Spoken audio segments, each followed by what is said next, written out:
Hello everybody, I hope everyone is doing well. So today I would like to talk to you about a new product that's coming from Ibasso. It is the DX220MAX. The DX220MAX is, as the name implies, it is from the DX220, another flagship from Ibasso.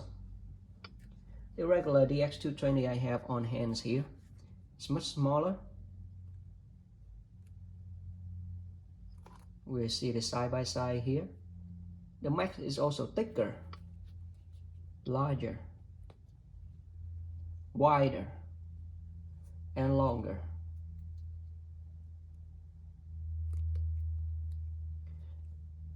The regular portable unit, as we all know, it has removable amp module.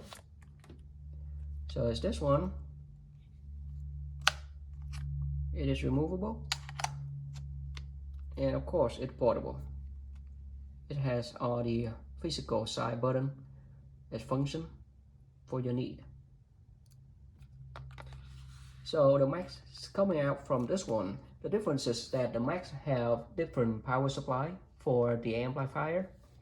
It's a 4 battery, which battery dedicated into which signal line of the amplifier, negative, positive.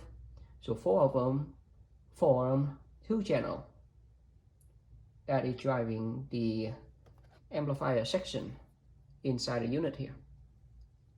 This amplifier sections come from or based on the M8 discrete fully balanced design. The upgrade of the unit is that it has the line out stage. Here's the line out stage. The line out here can take 4.4 out and then put into balance in of any amplifier. It can also output 4.4 into a single-ended amplifier of 3.5. This one is the balance out fully balanced 4.4 for your phone, and this one is for 3.5 single-ended phone. Here is an analog attenuator. The analog is that you cannot see anything on the screen, and analog, just as the name implies, is analog. There are 2 volumes to be controlled. The analog for the amp out and the DAC. Let me turn it on real quick and I'll show you the DAC. But basically, right before there, I will mention again that the battery inside using for the amplifier is different and independently running away and off from the DAC. The DAC unit has its own battery, and right in here I turn it on. You will see that right here, setting, there's an advance, and you see DAC volume. The idea of the DAC volume is that you better max it out, because when you max it out, you will have maximized dynamic range of whatever your DAC is converting from digital signal into analog signal. So when you put maximum output of the DAC volume, you go to gain. You have 3 levels: low, medium, and high. It's better, or it's recommended by me, that you leave it into low. You can adjust the volume by the attenuator here. Always turn your volume down before you swap out gear, plug and unplug, to make sure.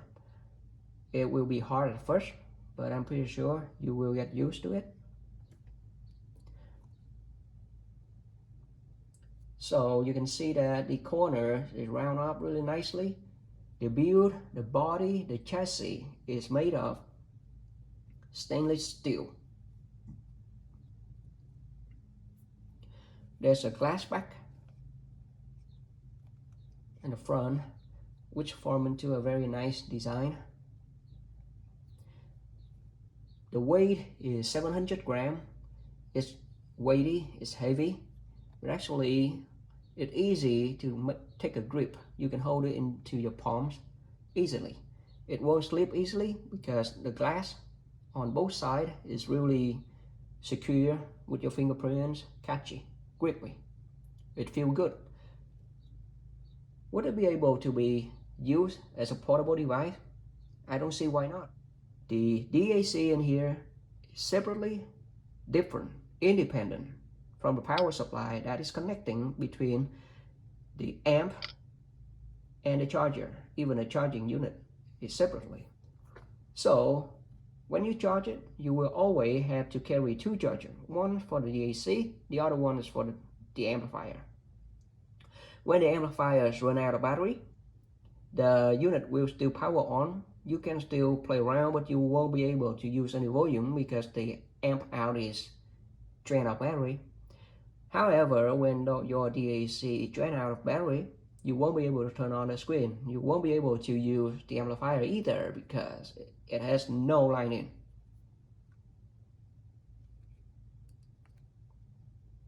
Alright, as you can see here, there are two batteries. The one on the left is for the analog amplifier. The one on the right is for the DAC. And it seemed to me that one battery can be drained faster than the other. And when you plug in the charger, there will be a blinking LED here to notify you that the charging of the amplifier unit is beginning. Or you can just turn on your screen by the power button only, because there is no physical button. So whatever you do, you just have to utilize it on the screen, on the touch screen. There is no other way around it because there's only one physical button here. That is the power button. With a big screen, I think you'll be fine. This one is running fully Android, so you can customize anything you want. I'm gonna turn it into Android real quick. This is from the Pure Mango. I'll run it into Android real quick and you see the boot up times, all that. Alright, so we're switching into Android. So with the Android, it's open. You can install any aftermarket app that you have already purchased from your Google Store. So if you want to install the Google Store, just enable your Wi-Fi and use the APK peer that is already come with the unit installed out of the box. You don't need to modify your firmware or anything like that to be able to play around with it. So right here, this is the APK peer that I was talking to you about. So I don't have the okay, you can see the UI is pretty good. It's snappy, it's catchy, right? Pretty good. So let's say we allowed it, and we allowed it. Yeah, I won't install anything. So say if you want title, all right, we're gonna type in title.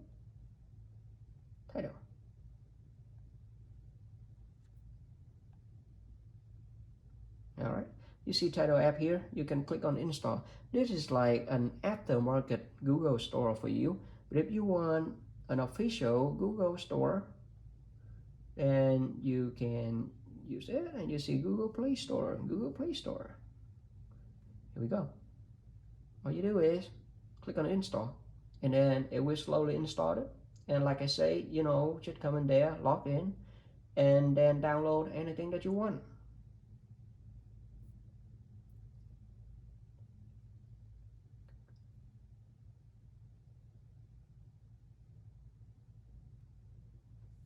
So while we are waiting for the download installation, I will talk about the sound signature a little bit here. The sound signature on the Max is your typical house sound from Ibasso, which is a little bit dry, a little bit not too tall. So I would say that the front and the forte of the Ibasso sound is that it is really detailed, it's dry, it's fast, snappy, it has sparkle treble, and it has the wide sound state, very wide. The depth and the vertical has never been like a Forte or a Pro from any Ibasso unit. But this one actually has a pretty good depth. All right.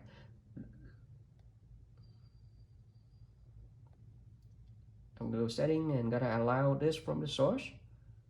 All right. And okay, so we install. All right. So out of the box, the Max carry the typical Ibasso hound sound as mentioned before. It is dry but airy, good detail, good separation, very wide sound stage. The depth is nice, but it come in here and there. It'll get better and it get worse. The same thing is after a few hours, you will or may notice some distortion, especially out of some complex passage, but it will come to pass. Give it about 70 hours. What it lacking out the box was liquidity and the fluidity, the density. So after 70 hours, I just burned it in with my favorite library collection. Play music, keep both chargers plugged in constantly. And then after the first, or 70 hours rather, it will start showing much better fluidity. The liquidity and the flow of the music should connect better. The density and the tonal body become thicker, more vivid, and become more kind of like a high-end player. Especially the pitch accuracy come into play nicer after the 70 hours. And I would say that during the first rolling coaster ride of 70 hours, there would be more to come after the burn-in, about maybe 200 hours. I cannot wait to find out, but I will make sure to give a more thorough detail and impression on the sound performances after the burn-in is done. Thank you for watching.